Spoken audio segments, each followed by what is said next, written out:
People with OCD are not choosing to think about the things they are thinking about. They're also not choosing to keep the thought there. If anything, when they try to get it out of their head, it stays and it opens up a chair and has a beer. That thought is chilling, man. Like that thought is there, and you trying to stop it is not going to do anything.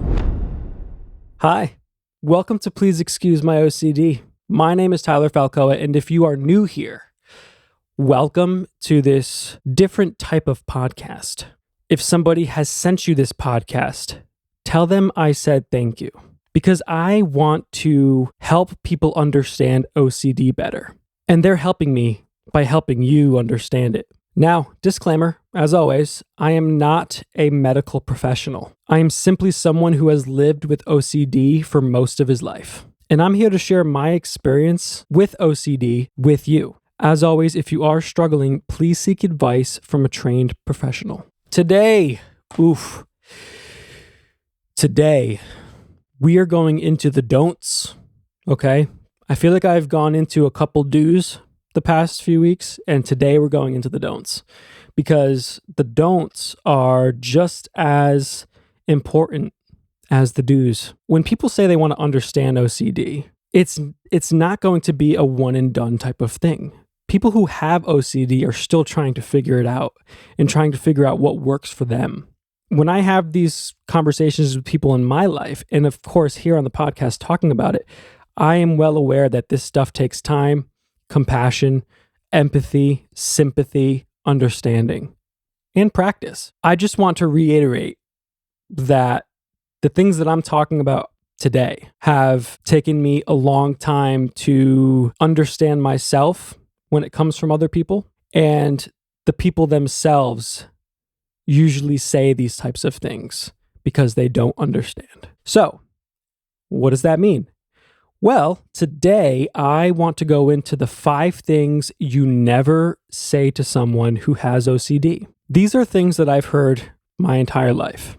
So, granted, we've had so much more understanding around OCD because it's talked about more. It's much more open today than I feel like it was 15, 20 years ago. I understand that, but I think there's still so many people who don't understand how to talk to people with OCD. And don't get me wrong, we're still trying to figure out how to deal with it. So we can have the empathy for you, because if we're still trying to figure out how to deal with it, you are probably too. This episode is for the people who probably don't have OCD, but they know someone or love someone who has it. If you have OCD, share this with someone who you think might benefit from it to help them better understand you. Anyways, number 1, everyone likes things a certain way. Okay, mind you, I think all of these come from a good place, but they really minimize. This saying really minimizes wanting things a certain way for someone with OCD. And let me go into that. When somebody says everyone wants things a certain way, that is really minimizing the OCD tendencies and compulsions that we have to the normal quirks that everyday people have, right? Yes, we all do have normal quirks. We all do like things a certain way. But there's a difference between liking something a certain way and needing something to be a certain way or else. There's a reason why when somebody who has OCD is trying to fix something, or they're trying to get things a certain way, there's something in their brain that is not connecting, that they need to connect. Okay? And so when you're acting out a compulsion as somebody with OCD and you're trying to get something perfect, or trying to get something as perfect as it can be in your room, your whole being is out of place as long as that thing is out of place. Whereas somebody who just likes to have the rugs clean, or likes to have, the shoes in a certain spot when you walk in the door, they may not necessarily be having an existential crisis if the shoes are out of place. Me, probably will have an existential crisis. So that really minimizes the compulsion. It minimizes what the sufferer is actually going through. That saying also tells us that there's a lack of understanding, okay? there's such a difference between an uncontrollable obsession and compulsion versus just wanting something clean or neat. I know people in my life who are very clean, but they are definitely not OCD like me. There really is a difference, and sometimes the difference is in the details. I'm drinking a coffee today. This is my third coffee today, and I do not recommend having 3 coffees in one day if you have anxiety. But hey, what are you listening to me for? Number 2, you're just not busy enough. I've heard this from the crowd that's like, you just need to work till you're dead and not think about anything for the rest of your life. That doesn't work, okay? First off. Second, this is a common misconception that OCD is a result of free time rather than a neurological disorder. You are not going to have OCD if you're having excess free time. And just to prove this to you, so when I was in high school, I worked at a liquor store, okay? I was the stock boy. So I had to make sure that everything looked pretty on the shelves and stocked everything that was running low. My shift started at 3 in the afternoon and ended at 10 at night after a school day. I had severe OCD in high school. I was not medicated. I was only going to therapy. I was literally awake from 6 a.m. to 11 between school and work. I was lifting things. I was with other people. I was putting things where they needed to be. My mind did not stop. It doesn't matter how busy you are. If anything, it makes your busy schedule feel like hell because you actually can't concentrate. You can't actually be there doing what you're doing if your OCD is rampant. Okay? So there's no correlation between staying busy and having OCD. This statement also is very invalidating to the struggles that someone with OCD is dealing with. It basically puts the pressure on the person who is struggling, saying your mental struggles are your fault for not being busier. And that is the furthest thing from the truth. Like I said, this has no correlation with how busy you are. As somebody who runs his own business, I'm very busy. I'm also much more aware now. I'm medicated. I'm in therapy. So when I have free time on the weekends and I choose to spend them a certain way, I truly enjoy them. My mind sometimes is worse when I'm busier versus when I'm doing nothing on the weekends with people I love. This also adds additional pressure to someone with OCD because it makes the person feel like they need to go out of their way now to add more on their plate when they don't necessarily need to do that. Added pressure can be completely counterproductive for somebody with OCD. It's unnecessary. They don't need to join 5 more clubs to feel like they're okay. They don't need to get 3 extra jobs just to feel like they're okay. That's not necessary. It's not helpful.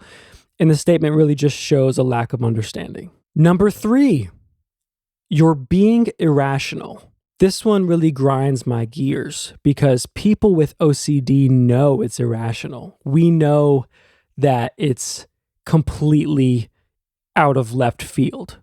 We know that our fears are so blown out of proportion and they don't make sense to the threat level, but our brain perceives them, our thoughts and our obsessions, as life-shattering threats. It also, this statement also shows the person who's suffering that there's a really big disconnect and lack of empathy between the person who said it and the person who's going through it.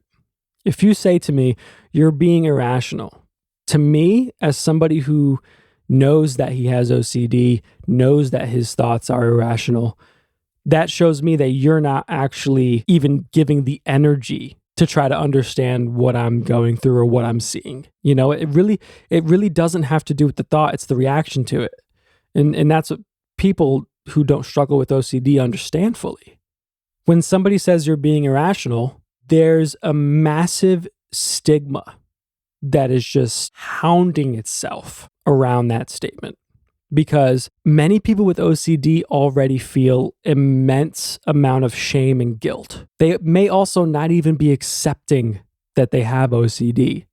So when you say you're being irrational, what that is translating to, that feeling of shame may stop them from actually getting the help they need.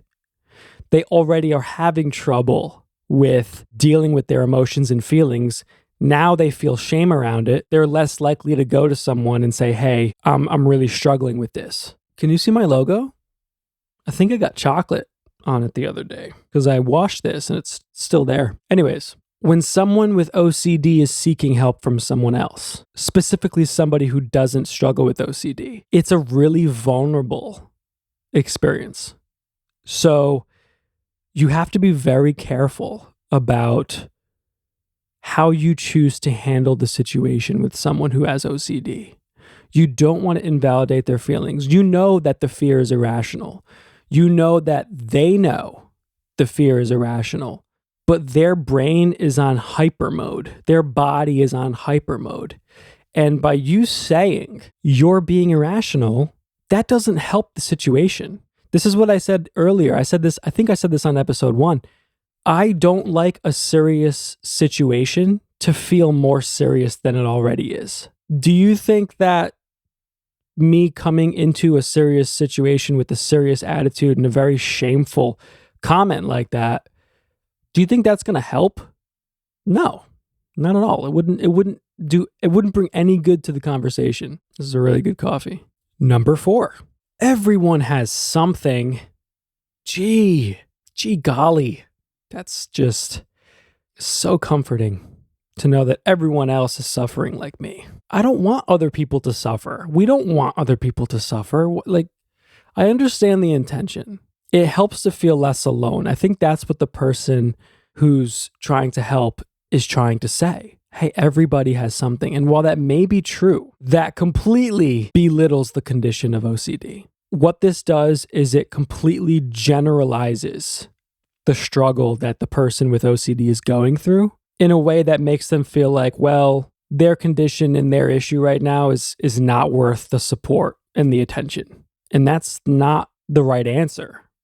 People with OCD, it doesn't matter how big or small your OCD is or how you feel in terms of this problem versus that problem. If you're struggling with OCD, if somebody is struggling with OCD and they come to you for help, they are absolutely worth your energy, time, and attention because they are in a territory where they feel scared.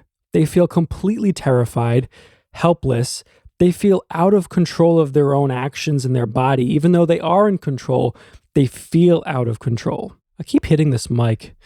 My mom told me that I should make it so you can see my mouth, but I don't know how to do that. Maybe in the future episodes, you'll see me placing this somewhere else. I don't know. Anyways, this everyone has something comment, like I said, while it's in good nature, it just shows that there's a lack of understanding between OCD and how it looks. Someone who's struggling with OCD may look a little bit more put together, even though inside they're completely crumbling apart. I've had plenty of panic attacks in public and nobody would know. Nobody would know that I was having a panic attack. That really just shows the outside does not equal the inside, sometimes at all. That lack of understanding where it's everybody has something. It's like, yeah, but I feel like my world is crumbling down right now and I need some stability. I need some help here. Number 5, just stop thinking about it. Thanks, Richard. That really made me feel good. Let me just turn that knob off. This one is funny because I feel like it's more of an impulse response than anything. I feel like people who say this don't actually mean this, and they definitely don't understand what they're saying. And this one is probably the one that I've heard most of my life, where it's just stop thinking about it. Okay, I said this before. If I told you to stop thinking about a pink elephant, the first thing you're going to do is think of a pink elephant. If you try to fight OCD, OCD will feel like it's stronger. OCD will have more of a grip on you if you try to fight it. If you try to stop negative thoughts, if you try to push everything away, it's going to have more of a grip on you. My therapist says this all the time. What you resist persists. It's so true. This statement shows the person does not understand control. What the person is saying with this statement is your OCD is under your control. Thoughts are really not under your control. We don't know where they come from. They just happen. They're in and out, right? The ability to control those thoughts are even harder to do. A lot of it is just letting go of thoughts and watching them, which takes practice and time. And even years of me doing that, I still have a hard time sometimes. I'm fucking human. People with OCD are not choosing to think about the things they are thinking about. They're also not choosing to keep the thought there. If anything, when they try to get it out of their head, it stays and it opens up a chair and has a beer. That thought is chilling, man. Like that thought is there, and you trying to stop it is not going to do anything. You know, if you walked into a hospital with a broken leg and someone said, just walk it off. Could you imagine that? Could you imagine a doctor saying to you, just walk it off? It's just so funny how people look at mental health as something different than physical. When to me, they're one and the same. Just because you can't see it does not mean that it's not there. The brain has so many chemicals that are just bouncing and firing and like it's a fucking battleground up there. How is that any different than the cells in your leg? I mean, I could be really fucking myself here because I really don't know much about the human body and biology and stuff. But I really think it's the same kind of thing where if somebody says, well, just stop thinking about it. If you're struggling with an OCD episode and intrusive thoughts, it's really the same thing as walking into a hospital with a broken leg and someone telling you to just walk it off. You can't. You need treatment. Richard. I don't know why I picked Richard. It was the first name that came to my head, but this statement also increases frustration in the person who's suffering. When someone who is dealing with intrusive thoughts or an OCD episode of some sort, they're already frustrated because they don't understand why they can't stop, why they know what they're thinking about is irrational, but they can't shake it, or they can't convince themselves, or they can't trust themselves. They know all of this, when in reality, it takes just so much more effort and time and failure and practice and therapy to work through these things. It is not a just stop thinking about it scenario. That one I saved for last because it truly is my favorite. It's the funniest one of them all. And I'll give you a bonus one. Okay. This bonus one really hits home. When somebody says, "You don't look OCD." What does somebody with OCD look like? Like, did you expect like some Einstein looking hair and me with like a buttoned up flannel all the way to the neck, proportionate eyebrows? Like, I don't know what a person with OCD looks like. I don't think there's any specific look as to somebody who has OCD. OCD doesn't have a look. OCD has a feeling that it brings. That's the one I can't figure out because I don't know what somebody with OCD is supposed to look like. So when I heard that, I was like, okay, is that a compliment? Like, what is that? Oh, hi, Banja.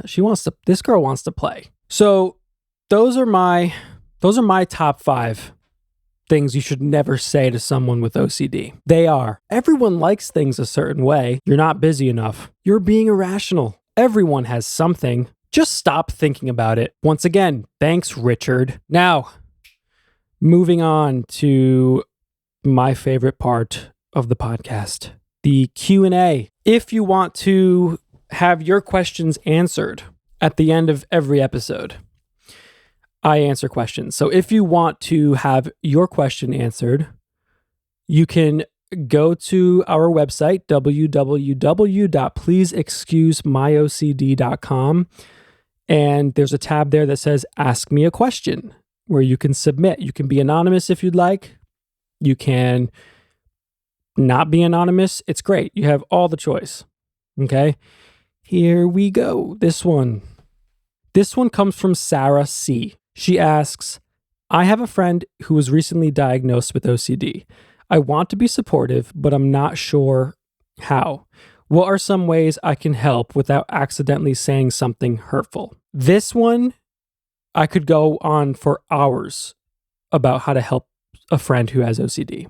But something that I wish people in my life knew when I was first diagnosed is people with OCD they may seek reassurance.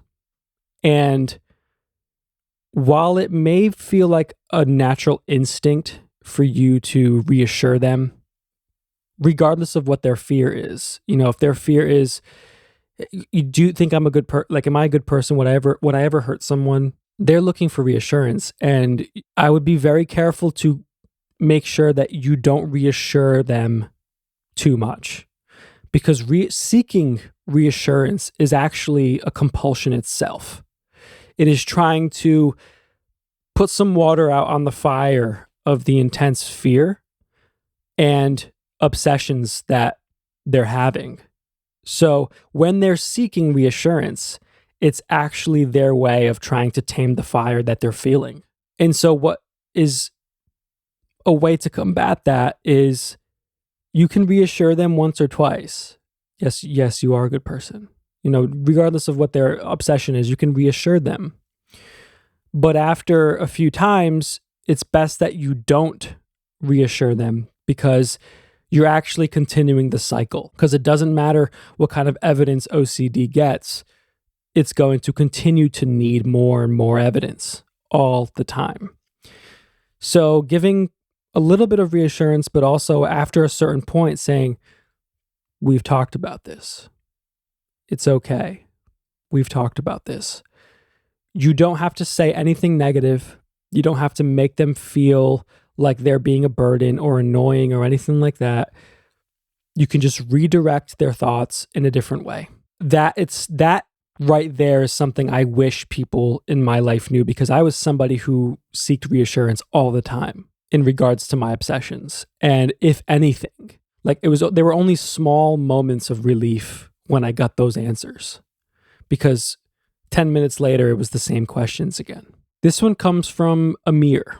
Amir asks, how do you respond to someone who says, I'm so OCD about this, when they actually mean they're just particular or organized? The best way to respond, in my opinion, would be just to correct them.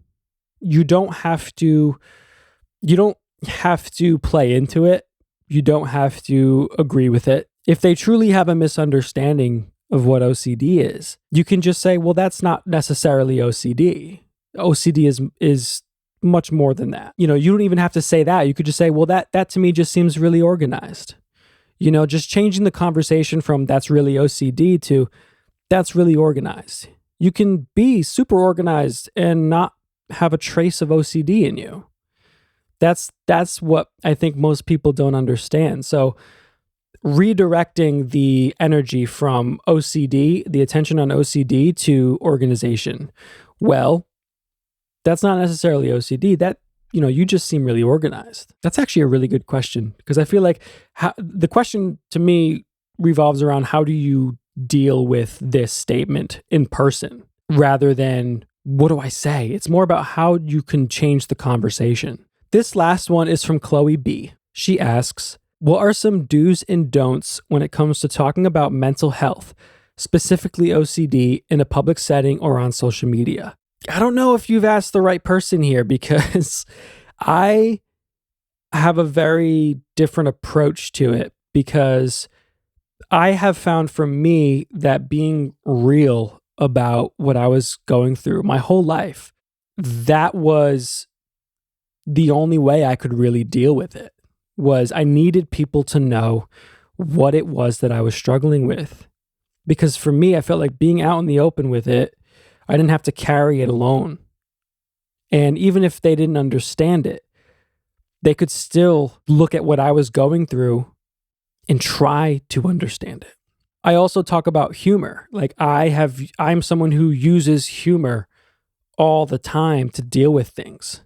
And, I'm here making a podcast about OCD, and I use humor in the podcast. I use it on social media. I use it in that way because I said this before, making something serious on top of an already serious situation for somebody who is terrified, that equation doesn't add up to me. And I think a lot of it comes from fear. When somebody sees someone else struggling, they get scared themselves. They're like, how do we deal with this? Like, oh my God, this is terrifying. Yes, Yes, it is terrifying. Can you imagine how the sufferer feels?